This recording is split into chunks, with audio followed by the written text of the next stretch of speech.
Welcome to Tenor Tech, where I solve the problems you didn't even know you had. You start by confirming the direction and amount of tilt so you know what to correct. Measure roughly with a ruler or hold a small level. Once done, clean the lenses and frame so dirt doesn't hide the problem, and have a tiny screwdriver, jeweler's pliers, and a soft cloth ready. Heat plastic frames gently in warm water for 1 to 2 minutes if needed to avoid cracks. Make sure you work on a flat surface with good light before moving to adjustments. You now address the middle steps.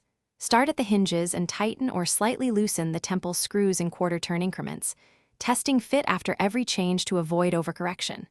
Then work the nose pads, if metal, moving them inward, outward, higher or lower by about 0.5 to 1 mm with gentle pressure so both pads sit evenly on your nose.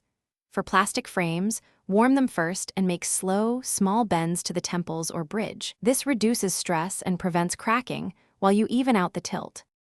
You finish by verifying alignment. Hold the glasses about 1 meter away and check that the top edge sits parallel to your brow line and both temples drop equally.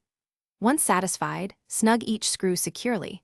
Don't over-tighten. Clean away fingerprints and wear them for 10 to 15 minutes to confirm comfort during movement.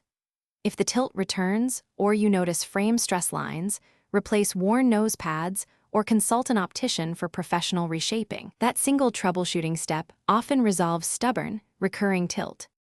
Thanks for watching. Subscribe to keep your life in tune.